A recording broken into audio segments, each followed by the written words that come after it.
Assalamualaikum warahmatullahi wabarakatuh.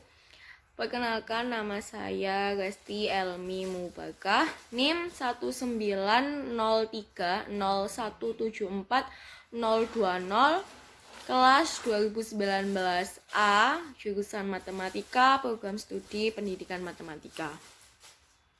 Video ini dibuat untuk memenuhi ujian tengah semester mata kuliah Pendidikan Kewarganegaraan dengan dosen pengampu Bapak Hendrik Pandu Paksi.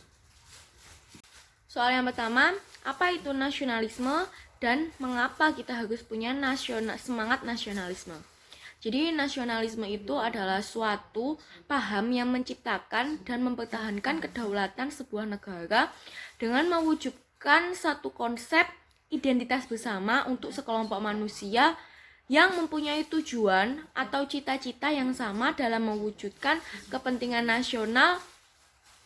Dan nasionalisme itu juga rasa ingin mempertahankan negaranya baik dari internal ataupun eksternal. Kita harus memiliki semangat nasionalisme yang tinggi, karena dengan semangat nasionalisme kita akan menyatukan perbedaan. Nasionalisme lebih mengutamakan kepentingan umum di atas kepentingan individu sehingga mencegah terjadinya perpecahan. Soal yang kedua yaitu jelaskan perbedaan bangsa dan negara.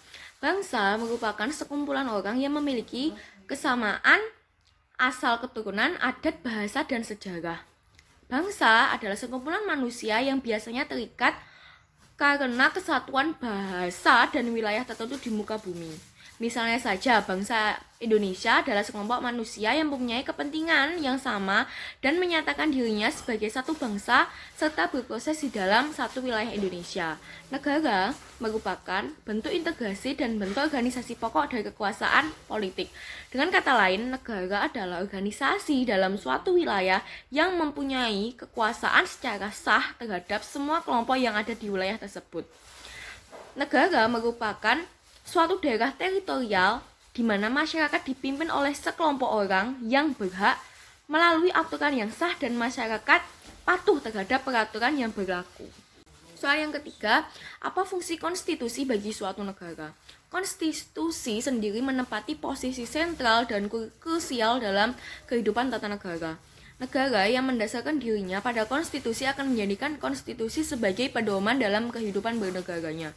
Tanpa adanya konstitusi dalam sebuah negara, maka penguasa akan sewenang-wenang dalam melaksanakan kekuasaannya agar hak-hak bagi warga negara terlindungi dan tersalurkan. Lalu, konstitusi juga berfungsi untuk mengatur hubungan masyarakat dan pejabat negara, dan untuk mengendalikan masyarakat baik dalam bidang politik maupun dalam bidang sosial dan ekonomi.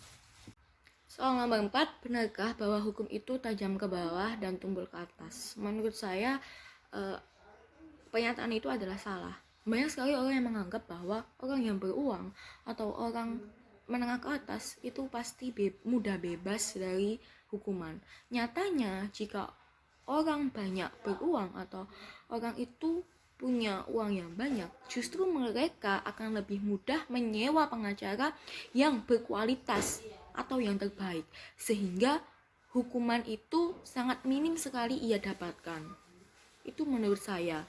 Sedangkan untuk masyarakat menengah ke bawah dengan uang yang tidak mencukupi untuk menyewa seseorang pengacara yang baik, maka itu akan menambah proses lama dalam masa hukumannya.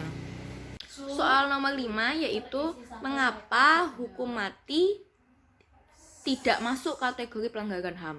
Jadi HAM sendiri itu adalah hak yang dimiliki seseorang sejak lahir dan tidak dapat diganggu-gugat, sehingga diperlakukan aturan untuk melindungi hak asasi tersebut. Hak asasi manusia setiap orang memperoleh porsi yang sama. Pidana mati itu sah, tidak melanggar HAM. Yang dianggap melanggar HAM yaitu orang yang tidak bersalah dicabut hak hidupnya, itu yang melanggar HAM. Sedangkan pidana mati itu adalah orang itu bersalah, jadi tidak ada unsur melanggar HAM. Seperti itu.